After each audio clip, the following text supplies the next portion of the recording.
Et toi, tu places ces deux trucs sur le même plan? Ben oui, je les place sur le même plan.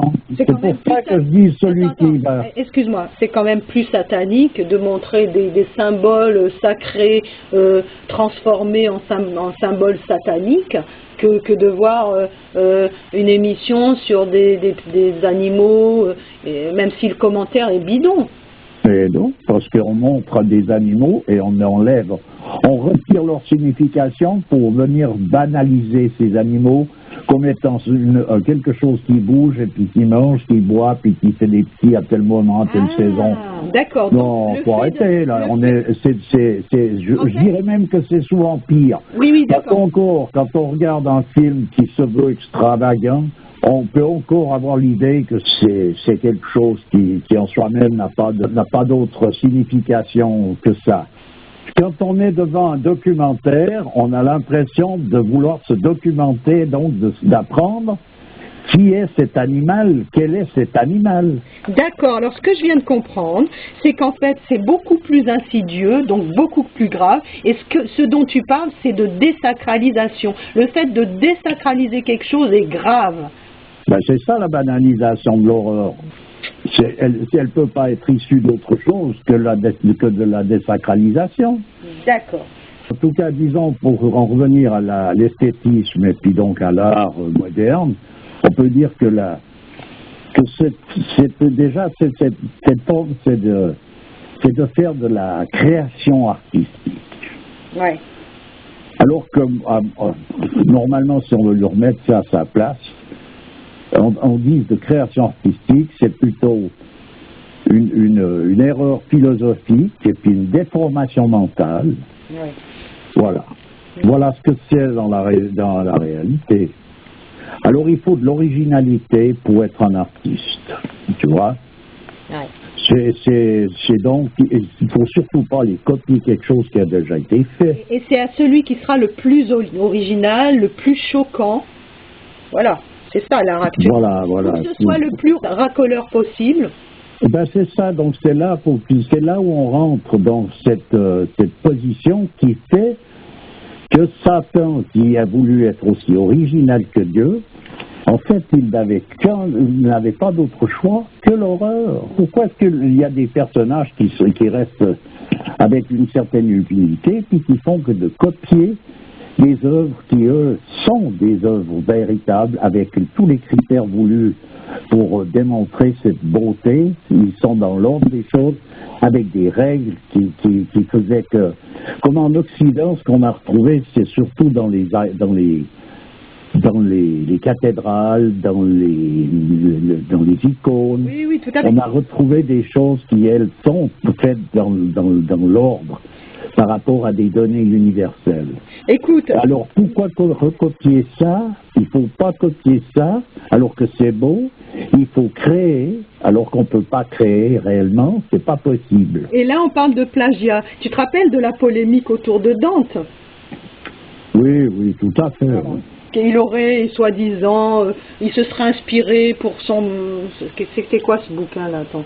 Oui, c'est toujours des emprunts. C'est l'idée dans un monde traditionnel, vu par les orientalistes ou les scientifiques des religions. Ils veulent toujours trouver un emprunt chez l'autre de telle ou telle attitude, etc.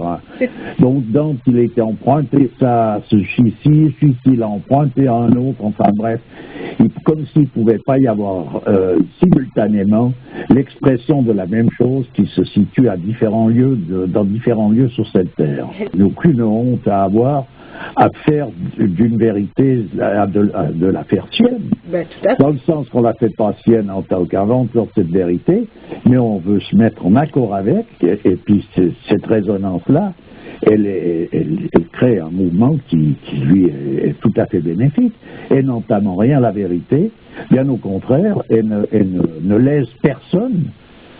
Voilà, la vérité, c'est comme la flamme. Une flamme d'une bougie, elle peut allumer 1 million de bougies, elle-même, elle n'aura pas diminué d'un iota. Oui, c'est sûr. Voilà, donc que chacun en prenne la totalité, il restera toujours cette totalité pour tout le monde. En tout cas, l'homme actuel, il est vraiment le roi de la crétinerie parce qu'il veut revendiquer sa propre vérité qui est une illusion totale. Quelqu'un qui perpétuerait la vérité, on lui dit qu'il fait du plagiat. Donc Voilà. finalement, c'est vraiment le roi des crétins. Voilà, ouais. Voilà où on en est. Ça veut dire qu'en quelque sorte, pour moi, je trouve qu'il vaut mieux copier quelque chose qui était un bon modèle, qui était bien fait, que de faire une création originale, et même sincère, de quelque chose qui est une erreur. Absolument. C'était quoi le livre là de Dante Oui, c'était l'histoire de la descente aux enfers et de la montée au paradis. Ouais. Le voyage céleste qui avait été fait par le prophète, qui correspondait tout à fait avec ce que Dante expliquait, donc il aurait copié sur l'islam, etc. C'est pas de cette manière qu'il faut voir les choses. Il est clair que tous les grands hommes ont passé justement par ce chemin qui consiste à descendre aux enfers, ensuite de ça à monter dans les sphères supérieures. C'est un symbole, en fait. C'est-à-dire que comme il y a une identité à un moment donné, et c'est pas parce que même si Dante aura appris à formuler ça par le truchement du monde musulman, ce n'est pas c'est pas un plagiat, ça. C'est simplement que à un moment donné, pourquoi on peut dire que si les Chinois disent que 2 et 2 font 4 dans leur langue, ils font du plagiat par rapport aux Français parce qu'on dit 2 et 2 font 4. C'est qui copie qui dans tout ça? Oui, c'est sûr. Et ensuite de ça, celui qu'on prétend qui est en train de copier tel et tel, ce tel et tel en question, il copiait qui, lui, à ce moment-là? C'est ridicule, voilà, tout simplement. Il faut absolument faire preuve d'une imagination qui fait que il faut faire quelque chose qui n'est du jamais vu. Si quelqu'un fait de sienne telle ou telle expression de la bonté ou de la vérité, c'est qu'il a une résonance qui va parfaitement bien avec ça. Elle lui appartient aussi bien qu'elle appartiendra à d'autres qui sont dans les mêmes conditions. Donc, il faut changer tout le mode de compréhension de chaque mot, chaque terme, parce qu'autrement, on n'en sort pas. Donc, il faut étudier véritablement tout ça par le bon bout. Et le bon bout, c'est en aucun cas l'école avec les sciences des religions et tous les orientalistes réunis, qui sont, eux, dans une attitude qui est totalement contradictoire avec une approche réelle de ce que peut représenter la tradition, les traditions et la vérité. Voilà. Ça, c'est un savoir d'une façon bien précise, et donc après, ensuite de ça, faire les démarches en question qui permettent d'avoir une vue un peu plus perçante sur ce qui nous entoure. Alors pour revenir à la banalisation, actuellement, il y a un phénomène qui dure depuis un petit moment déjà, je crois 10-15 ans, peut-être plus, je ne sais pas, j'ai pas de recul. Mais c'est de venir faire l'étalage de tous nos travers, nos déviations, de toute notre poubelle en fait. Les gens viennent balancer ça aux yeux de tout le monde, et tout le monde trouve ça normal, quoi. Voilà, on en est arrivé dans ce genre de manifestations qui sont effectivement pathétiques, quoi. Ouais, c'est particulier, hein. C'est vrai que si tu viens raconter ton bobo, ça devient... tu fais preuve de sincérité, quoi. Voilà, on est dans une histoire là qui est... Tu penses pas que c'est parce que la société est vraiment malade, que les gens sont tellement souffreteux qu'ils ont besoin de voir qu'il y en a d'autres qui souffrent aussi, et puis ça leur fait du bien, ils se confortent. Je ne sais pas, je ne saurais pas dire si vraiment ils savent. Et puis je vois pas en quoi ça peut faire du bien, mais bon, à présent, on rentre dans des aberrations qui je dois dire, j'ai un peu de peine à suivre de ça, je vois pas très bien. Je vois pas très bien, à part que c'est une espèce de de monde, c'est un monde occulte tout ça. C'est-à-dire c'est le monde des psys, de tous ces psys qui vont fouiller dans des endroits en pensant qu'ils fouillent, qu'ils trouvent quelque chose. Tout est possible, mais ce qu'ils prétendent avoir trouvé n'est pas en rapport avec ce qu'ils ont trouvé véritablement. Donc on amène simplement un trouble supplémentaire à celui qui était déjà existant, avec peut-être une apparence momentanée, je dis bien momentanée, d'un mieux. C'est un petit peu comme l'aspirine, un antidouleur, on a l'impression tout d'un coup qu'on va mieux. En fait, on va pas mieux, mais on sent moins le mal, c'est tout. Ouais, d'accord. Mais on n'a rien changé au mal en lui-même qui ronge et qui va au-delà qui nous emporte gentiment, avec encore plus de facilité du moment qu'on ne le ressent plus, dans le trou. Ouais. Voilà. Qu'il y ait des personnages à qui ça a pu faire du bien en apparence, en tout cas, ben, pour autant mieux pour eux. Hein. La sensation de la douleur a disparu pendant un certain moment. Donc ça signifie que ça va toujours aussi mal, mais tu ne le sens plus. Est-ce que c'est vraiment un acquis? Est-ce que ça apporte quelque chose? Bah, je dirais que quand tu es dans un état de souffrance ou tel que bon, ça devient insupportable, le moindre apaisement, c'est toujours ça de prix, hein. C'est ça de prix, mais c'est ça de prix pour autant qu'on sache qu'on a trouvé un processus pour s'apaiser, mais qu'on n'est pas en train de se soigner. Donc il s'agit de rester au moins clair et net sur la position. Tandis que les prétentions de toute cette espèce de mouvement qui va dans le psy prétend aboutir à des guérisons. Ouais. Et là, c'est là où ça commence à devenir grave. Ça veut dire donc qu'il faut perpétuer constamment ce mouvement comme s'il faut prendre un antidouleur d'une manière suivie, constante. Et on est en train donc de se démolir avec ce produit, mais en réalité, comme on sent plus le mal, donc ça veut dire qu'on se soigne.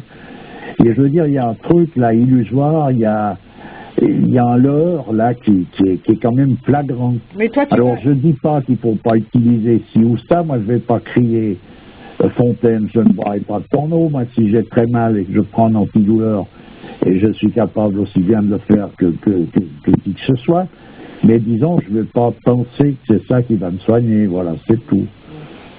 Et toi, tu vas quand même beaucoup plus loin quand tu parles de ces mouvements psy, là, c'est que tu dis qu'il y a quand même une volonté derrière d'installer la personne dans son mal.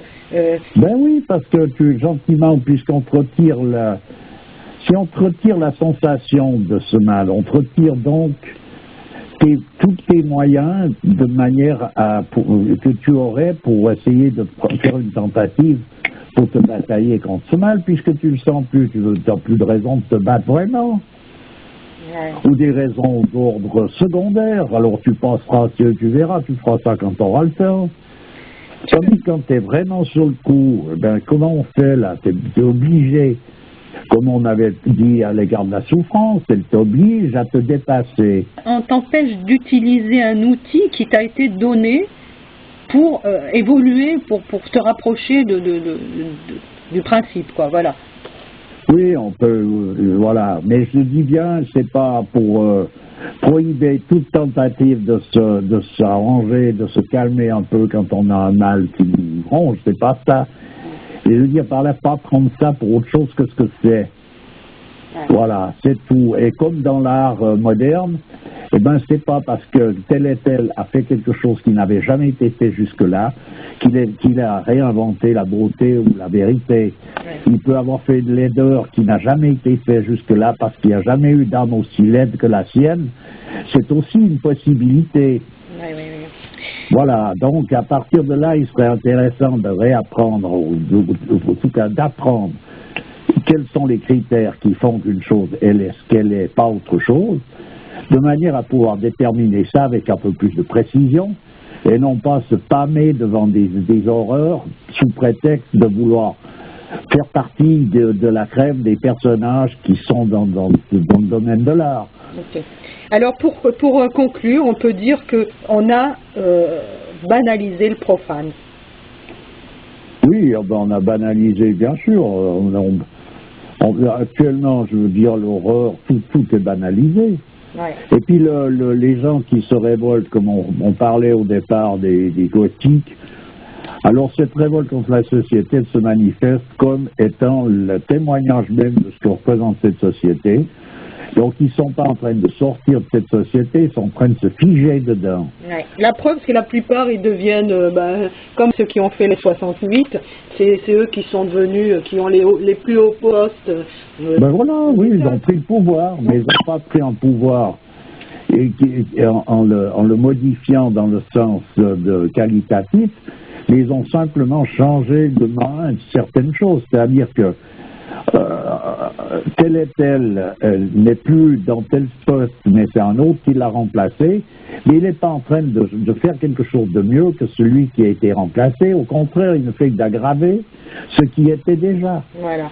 Ok, écoute, on va finir là-dessus. Je te remercie, et puis à bientôt alors. Ok, ben à bientôt. Allez, au revoir.